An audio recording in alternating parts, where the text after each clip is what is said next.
Party के फैसले तो अफर साहब से होंगे, इम्तियाज जलील साहब से होंगे, तो आप उनको लेकर कहीं ना कहीं नाराजगी रखते हैं। मेरे साथ पब्लिक का सपोर्ट है, ये आने वाले दिनों में मालूम पड़ेगा। एक आदमी मेरा दोस्त है, वो कल से शराब पीना शुरू कर दे, तो शराब पीना दुरुस्त थोड़ी हो जाए, दुरुस्त नहीं हो जाए। लेकिन अब पार्टी की कुछ और सोच थी, मैंने मेरे हिस्से की कोशिश की।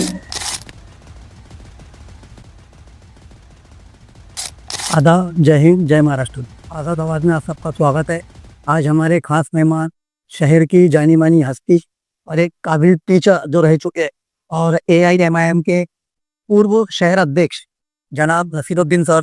सर, आपका हमारे पॉडकास्ट में बहुत बहुत स्वागत है। बहुत बहुत शुक्रिया जैनत भाई। सबसे पहले तो आपको मैं मुबारकबाद दूंगा कि आपने इनिशिएटिव लिया कि लोगों की आवाज़ हमारे कारंजा के घर घर तक पहुँचे, उनके ख्यालात, उनके जो विचार है उनको पहुंचाने के लिए आपने इनिशिएटिव लिया। उसके लिए पहले बहुत बहुत आपको मुबारकबाद और आगे भी ये शुभकामनाएं। शुक्र है, और इसलिए भी कि आपने मुझे बुलाया, और उसके लिए बहुत बहुत आपको शुभकामनाएं। चलिए सर, सवाल और जवाब की तरफ बढ़ते हैं। जी जी। तो सबसे पहला सवाल आपसे ये है कि आपका फैमिली बैकग्राउंड कुछ और है, उनका सियासत से, राजनीति से दूर दूर तक के कोई ताल्लुक नहीं। लेकिन सर, आप खुद एक BA है और आप राजनीति में आए हैं, इसके पीछे क्या कारण हो सकता है? सबसे पहली बात जो आपने बताया, तो पिछले 200 सालों में यहाँ तक के मेरा रिसर्च है, मेरा अभ्यास है, तो हमारे ख़ानदान में किसी ने सियासत में, राजकारण में, पॉलिटिक्स में हिस्सा नहीं लिया। लेकिन इसका मतलब नहीं, ये तो नहीं कि मैं हिस्सा नहीं ले लूँगा।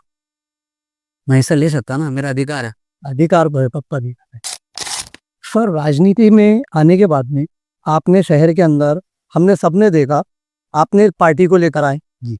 उसको बढ़ाया और उसके ऊपर मेहनत भी की, फिर आपने उस पार्टी को छोड़ दिया। ऐसा समझो कि उस पार्टी से इस्तीफा दे दिया या फिर पार्टी को किसी और के हाथ में दे दिया, जो भी हो उसको देखा जाता है। देखिए, पहली बात तो मैंने, जिस आप इस पार्टी की बात कर रहे हैं, मैंने पूरी ईमानदारी के साथ अपना 100% 100% देने की कोशिश किया। हो सकता कुछ कमियां भी हो सकती, लेकिन पूरी ईमानदारी के साथ, पूरी लॉयल्टी के साथ मैंने पार्टी को बढ़ाने के लिए, पार्टी के झंडे को बुलंद कर, परचम को लहराने के लिए हर वो कोशिश की। उन दरमियान मुझ पे बहुत सारी कठिनाइयाँ, दुश्वारियों का सामना करना पड़ा, बहुत सारी बाधाएं आई। इवन मुझे अपने खोटे खोटे इल्ज़ामात में मुझे जेल में भी जाना पड़ा। लेकिन मैंने जो अच्छे कॉज के लिए मैं लड़ रहा था, मैं चाहता था कि कारंजा अपने हमारे शहर में कोई अच्छे बदलाव आओ, जैसे एजुकेशन के सेक्टर में अच्छे बदलाव, हेल्थ सेक्टर में अच्छे बदलाव आए। और जो एक दबाव कुचला समाज है, और खास करके जो हमारी कम्युनिटी है, उसके जो हालात है, तो कहीं ना कहीं मैं मेरे हिस्से की कोशिश करके उनके अपलिफ्टमेंट के लिए, उनके लिए काम करूँ। लेकिन अब पार्टी में कुछ और सोच थी, मैंने मेरे हिस्से की कोशिश की और मैं उसको मुतमईन हूँ, मैं समाधान सेटिस्फाई हूँ कि मैंने अच्छा काम किया। उनका मामला है, उन्होंने क्यों नहीं, ये कहने इस पर आगे जाएंगे, बताऊंगा मैं आपको क्या हुआ था कि आपने कभी उसके बारे में वजह जानने की कोशिश नहीं की या आपने पार्टी के ऊपर ही छोड़ दिया कि जो फैसला है वो फैसला है? अब उसके अलावा अपन कर भी नहीं सकते थे ना, कुछ क्या कर सकते हैं। मुझे बताइए, पार्टी ने एक फैसला लिया, कुछ फैसले के साथ मैं नहीं जा सकता था। जो पार्टी ने फैसला किया वो मुझे मंजूर नहीं था। और ये हम जिस देश में रहते, उसमें हमको अधिकार है, जहाँ जो चीज़ अच्छी लग रही उसको उठा लो, जहाँ जो चीज़ बुरी लग रही, जैसे आप बहुत से मेरे दोस्त है, जब तक वो अच्छा काम करेंगे मैं उनके साथ हूँ। बिल्कुल, एक आदमी मेरा दोस्त है, वो कल से शराब पीना शुरू कर दे, तो शराब पीना दुरुस्त पूरी हो जाए, जो गलत हुआ ना, गलत। जब तक जो काम अच्छा रहेगा, जब तक मैंने साथ किया, और जो भी अच्छा काम करेंगे उसको साथ देने के लिए तैयार है। तो अब पार्टी ऐसा नहीं है, मेरे को जो तकलीफें आई, दुश्वारियाँ आई, उसका मैंने खुद मुकाबला किया। ये सारी चीज़ों पार्टी को देखना चाहिए, उन्होंने नहीं देखे। खैर कोई बात नहीं। तो क्या आपका पार्टी को लेकर जरा भी आपके दिल में कुछ मोहब्बत नहीं है या फिर एकदम सॉफ्ट कॉर्नर है पार्टी को लेकर आप? नहीं, बात मोहब्बत की और सॉफ्ट कार्नर तो है नहीं ना, बात है उसूलों की। उसको मोहब्बत से बढ़कर होता है उसूल। उसूलों के लिए, उसूलों से समझौता नहीं, मान सम्मान के साथ, अपने सेल्फ रिस्पेक्ट के साथ समझौता नहीं कर सकते ना। बिल्कुल बिल्कुल। इसलिए उसूल से दूरियां होगी। आपके दिल में असद के लिए मोहब्बत नहीं है या उनके लिए नाराजगी? आपने कहा कि ये पार्टी ने कुछ फैसले किए, तो पार्टी के पैसे तो आपस आपसे होंगे, इम्तियाज जलील तो आपसे होंगे, तो आप उनको लेकर कहीं ना कहीं नाराजगी रखते हैं। बात सर देखो जिन्हें नाराजगी की बात नहीं है, बात मैं हमेशा दोहरा रहा आपको, बात है उसूलों की। जहाँ पर आपका काम जैसे यहाँ का कारण किया, अगर प्रॉपर कारण किया पाक करेंगे, कारण जगह लेता तो यहाँ पर ज्यादती हुई। हाँ हम जो लोग कार्यकर्ता थे उनके से ज्यादती था, तो उसमें साथ नहीं दे सकते ना, आप किसी में साथ नहीं दे सकते ना। साथ देने का नहीं है सर, आप जो बता रहे हैं जैसे कि पार्टी ने आपके सामने गलत किया, तो पार्टी ने जो निर्णय लिया, जिस शख्स को शहर के अंदर पार्टी दी है तो मतलब आज वो महाराष्ट्र लेवल पर है, तो सब कहीं ना कहीं वो एक बड़े नेता के रूप के अंदर पेश हो सकते। उनका जिले के अंदर वर्चस्व है, उन्होंने पार्टी को खड़ा किया, और जिले के अंदर आप देख रहे हैं जगह जगह वो बैठा तो ले रहे हैं, और विधानसभा के अंदर उन्होंने अच्छे खासे वोट भी हासिल किए। तो सर पार्टी का तो निर्णय गलत नहीं होगा ना, इतने बड़े नेता है। अब यार बार बार बोल रहे हैं बड़े नेता है बड़े नेता है, तो उसकी परिभाषा क्या होनी चाहिए बड़े की, वो आप मुझे समझाइए। बड़े होना बोले फिर मैं नहीं बोल सकता कि हाँ उन्होंने बहुत बड़ा काम किया, जनता उनके साथ है ना। वो तो प्रशिक्षण जो बनाया हुआ है, वो जो नैरेटिव है, उसी को तो तोड़ना है ना। लोगों तक हर बात पहुंचाना है ना। मेरा काम तो ये रहे मैं लोगों तक सही बात को पहुंचाऊं।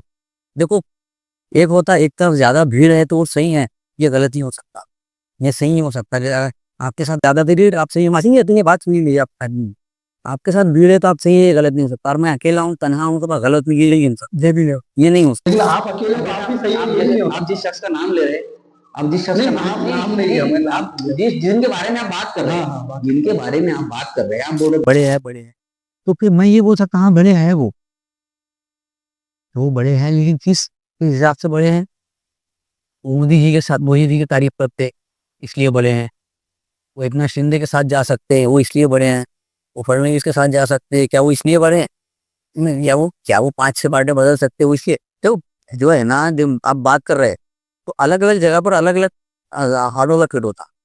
आप बोल रहे बड़े हैं तो इंसान छोटे से बड़ा बनता ना। बिल्कुल, आपने कोई भी देखो पिकअप रख करा था, छोटे से पोपल से हुआ 1000 मीटर जो सफर है, the journey of thousands mind begins with one step.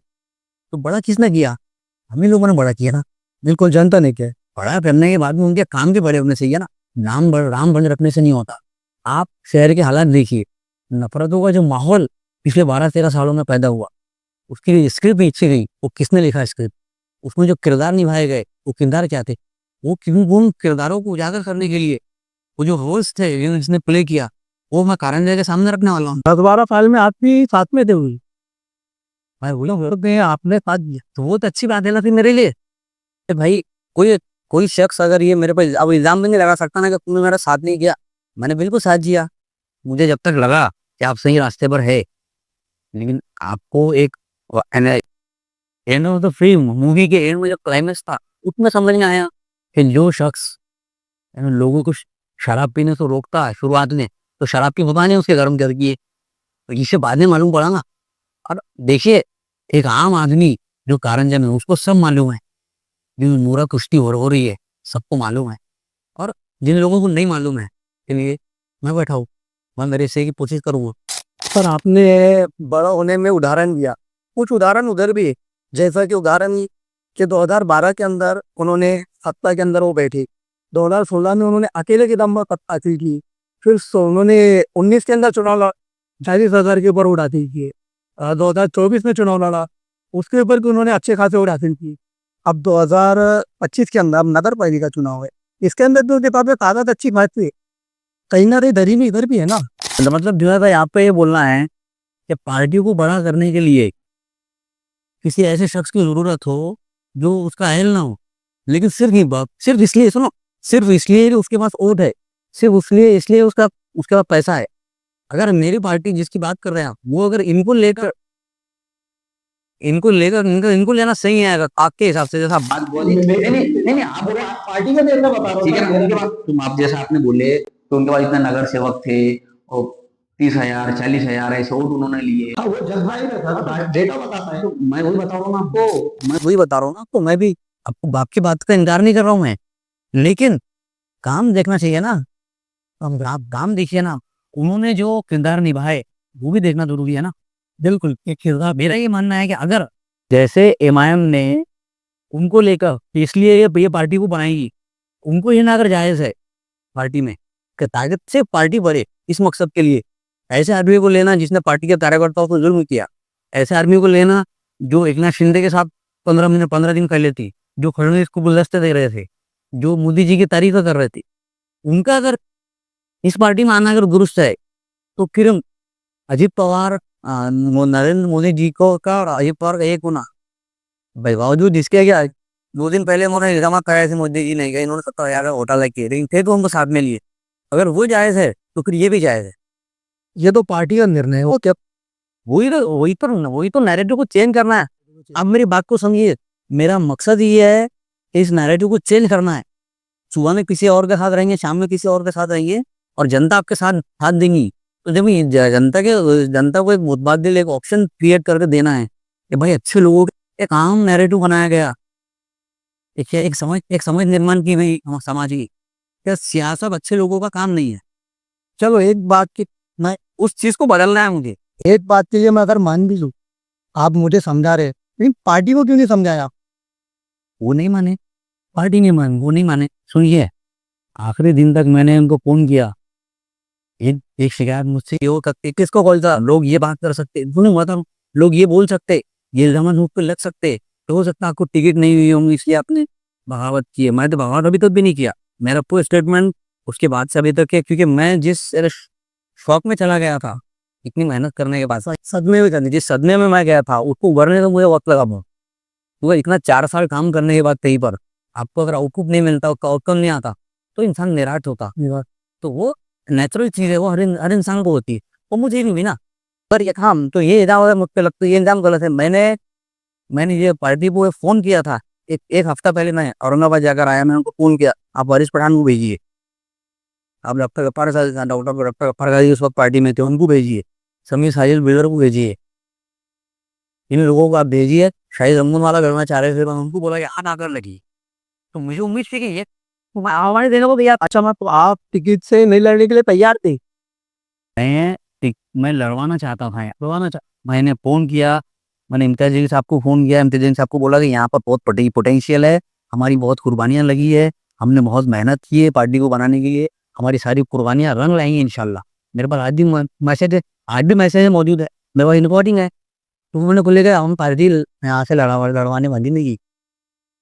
जब ऐसे आदमी को आप एंटरटेन करते, जिसने जिसने हमारा झंडे नहीं लगाने दिया, जिसने हमारी सभाएं कैंसिल किया, ये मैं नहीं बोल रहा, एविडेंस है इसके, हमारे लोगों पे केसेस हुए, झूठे मुकदमा दर्ज किए थे। अभी एक केस में तो मैं बरी हुआ, अभी मेरे को खोटा होना था, उसमें अल्हम्दुलिल्लाह अल्लाह ने मुझे दिया, मुझे इंसाफ मिले ना, मुझे इंसाफ की पूरी उम्मीद है। और मुझे ये नहीं मालूम है इंसाफ मेरे को अदालतों में मिलेगा, उससे पहले इंशाल्लाह इंसाफ मुझे कराने की जनता देगी। इसके लिए तो कैसे के लिए तो अदालत बैठी भी। बेशक वो तो सही है। सर आपने जब आपके हाथ में से पार्टी चले, उसके बाद में आपने किसी पार्टी के संपर्क में नहीं रहे या फिर किसी भी पार्टी को ज्वाइन नहीं किया, तो सर आपका सियासी राजनीतिक ये कहीं ना कहीं पूरी स्टॉप तो नहीं नजर आ? नहीं, फुल स्टॉप तो नहीं बोल सकता, पता आप थक गए 4 साल में? मेरी थकने का है कि देखो मुश्किलात आती, बहुत सारी बाधाएं आती, लेकिन उसको फेस करना पड़ता। ये यकीनन आप सही बोल रहे हैं कि मैं एक पॉज लिए, लेकिन ये खामोशी जो थी, तो यह समझिए कि तूफान आने वाला है। ब्रेकिंग नहीं होता सफर, तूफान आने वाला है, मतलब नसीरुद्दीन खतीब फिर से मैदान में आने वाले हैं। मैदान में आएंगे, अब रोल तय नहीं है, वो किस प्रकार में आएंगे ये तय नहीं है, लेकिन लड़ाई लड़नी है, ये तय है मेरे को। जुल्म के खिलाफ, अत्याचार के खिलाफ, जालिम के खिलाफ खड़े होना है, ये तालीमात है, मुझे सिखाया गया है घर में भी, मेरा मजहब भी ये बोलता, मेरा वतन भी ये बोलता, अत्याचार के खिलाफ खड़े हो, जारी कॉन्स्टिट्यूशन में भी हमको ये आज़ादी है, और वो ले लेंगे। मेरे इतना है कि हमारी ये चाहत है कि मतलब ऐसा लड़ेंगे, यानी हेल्दी कंपटीशन होना चाहिए, हेल्दी कंपटीशन। मेरे साथ हेल्दी कंपटीशन नहीं हुआ, मेरे साथ बहुत ज़्यादती हुई, वो मेरे कैसे बताएं, वो बहुत लंबा सफ़र है, वो इसमें मुख्तसर उतनी ये बात नहीं हो सकती, दर्द ज़्यादा है, लिफाफे में नहीं आई। सर आपने ये जो बात की है, तो कहीं ना कहीं राजनीति भूचाल आ गया कि आपने कहा कि मैदान में फिर से आएगी, फिर से कुछ, लेकिन सर आपने जंग तो छेड़ दिए, लेकिन जंग में जो इस्तेमाल होते हैं सियासी जंग, मतलब देखा जाए तो कार्यकर्ता, पार्टी ऑफिस, ये सब का ये दिखाई नहीं दे रहा सर। तो जंग लाजिम हो तो लश्कर नहीं देखा करते, अकेले लड़ रहे हैं। नहीं, अकेले भी नहीं लड़ेंगे। देखो, डेमोक्रेसी में आप अकेले नहीं लड़ सकते। डेमोक्रेसी बहुत सी खूबियां भी है, और थोड़ी सी अगर उसका ड्रॉबैक देखा जाए तो ये है कि एक तरफ 10 घोड़े हैं और एक तरफ 11 गधे हैं, तो जीते गधे हैं। वो ड्रॉबैक है उसका। हम पूरी कोशिश कर रहे हैं, और हमको मुझे ये मालूम है कि कम ज़्यादा लोग होंगे, लेकिन मेरे साथ जो लोग हैं बहुत ईमानदार है, जुड़कर काम करने वाले। और इंशाल्लाह लड़ाई वो लड़ेंगे। अब जो जिन रिसोर्सेज की आप बात कर रहे हैं, रिसोर्सेज बिल्कुल लगते हैं, इसको कोई दो राय नहीं। उसमें पैसा लगता, उसमें कार्यकर्ता लगते, उसमें बैनर्स लगेंगी, होर्डिंग्स लगी, तैयारियां लगी। अब उन लोगों को, कार्यकर्ताओं को गाड़ी में पेट्रोल डालना पड़ेगा। बहुत से चीज़ें हैं। वो रिसोर्सेज हमारे पास कम है, लेकिन बावजूद रिसोर्सेज कम होने के हमारी हिम्मत बहुत ज़्यादा है। हम हमारी हिम्मत पर, हमारे हौसले पर ज़्यादा निर्भर करते, और हम कुछ करके बताएंगे।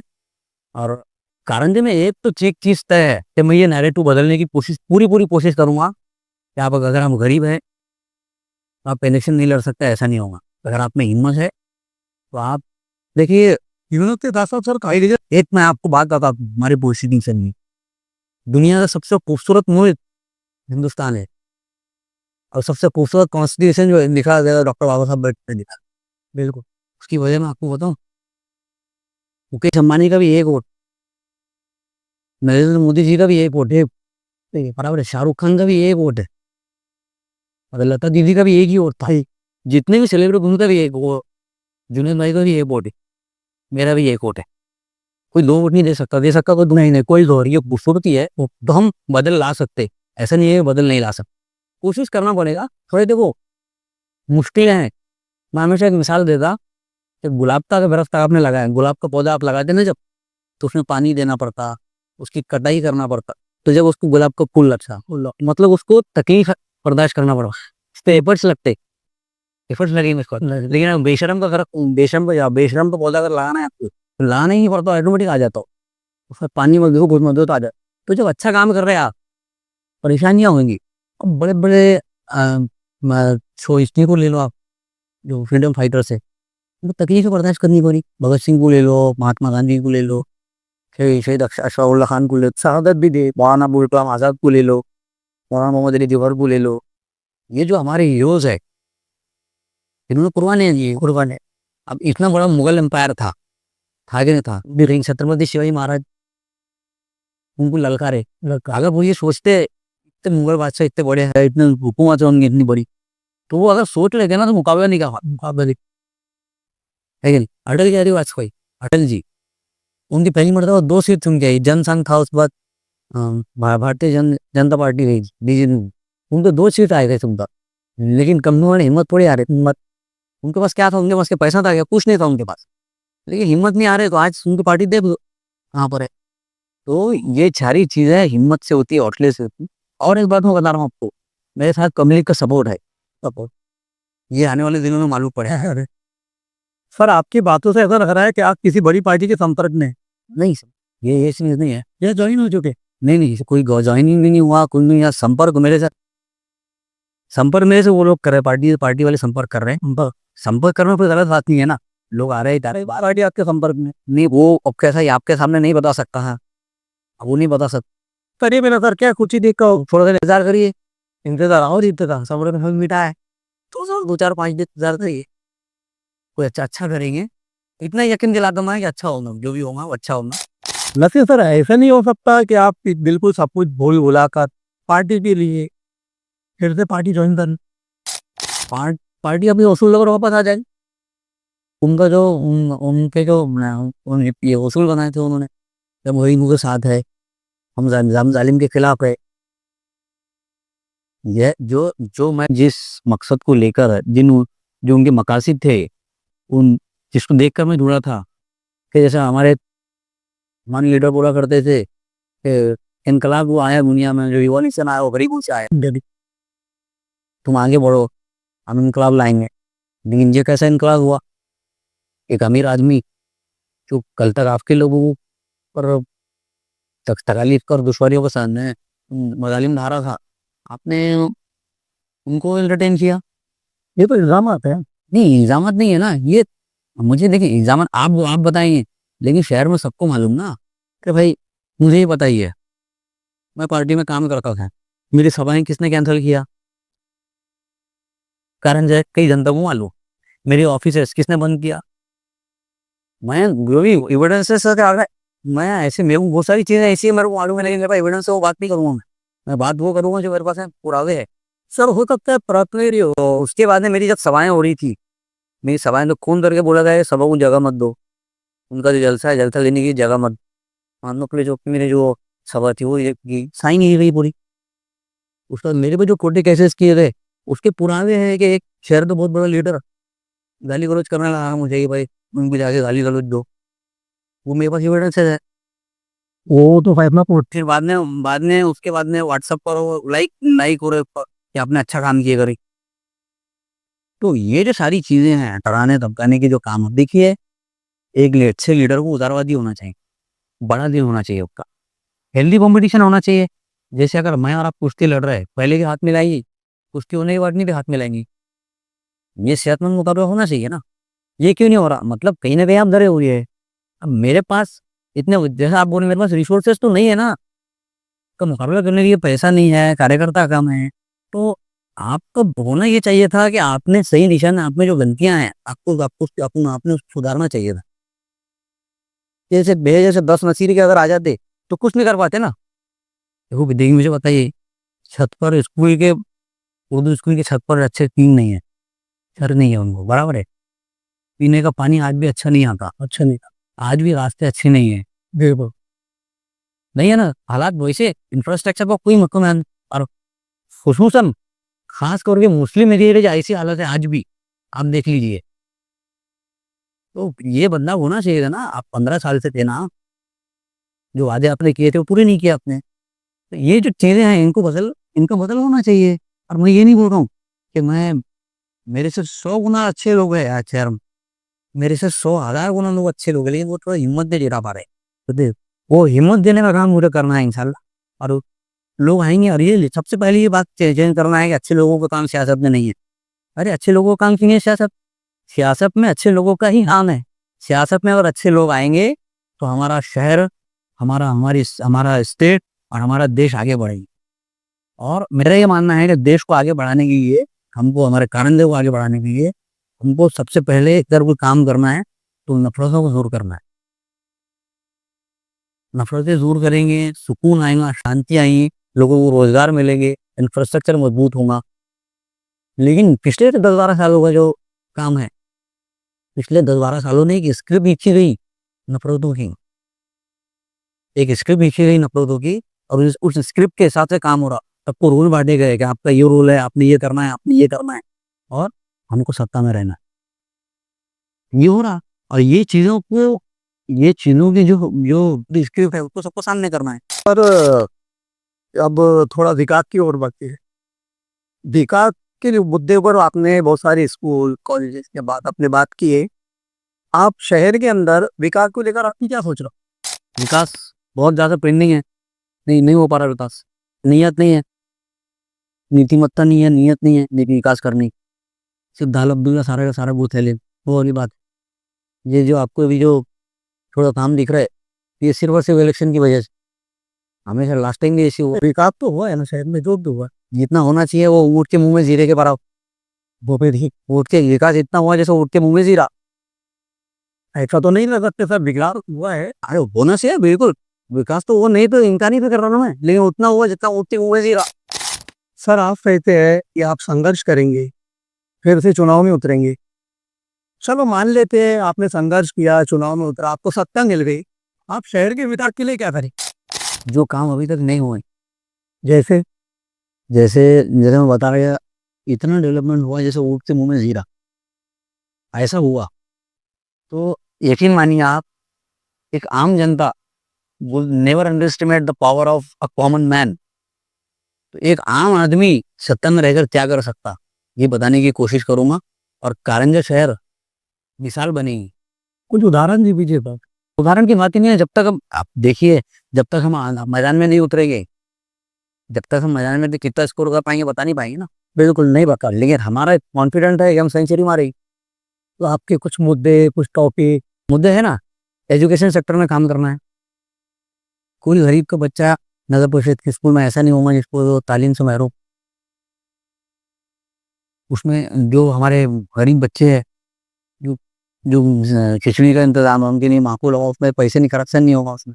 करप्शन जैसा 1-1 लाख रुपये लिफाफा जाता खिचड़ी में, वो लिफाफा बंद हो जाएगा, वो बच्चों को हाथ मिले। किसको जाता है संजय पाप? ये बात अभी ये यहाँ करने की बात नहीं है, अभी जो सभाएं होंगी हमारी, अच्छा, ये आपके इल्जामात है। इल्जाम तो प्रूव करेंगे ना, उसको आप प्रूव करें। देखिए इल्जाम सही भी हो सकते, गलत भी हो सकते। ना आप तय कर सकते गलत है या ना सही, आप तय नहीं हो सकते, तो जनता तय कर, उसके लिए हम बीच में जाएंगे। बिल्कुल। वो हमारा अधिकार है, वो जाके बताए।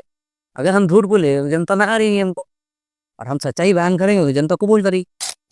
आपने कहा है सर कि आप एजुकेशन के मुद्दे पे काम, शहर के अंदर और भी सारे मुद्दे हैं, आरोग्य के मुद्दे हैं। है ना, हेल्थ सेक्टर में काम करेंगे, हेल्थ सेक्टर में काम करेंगे, एजुकेशन सेक्टर में काम करेंगे।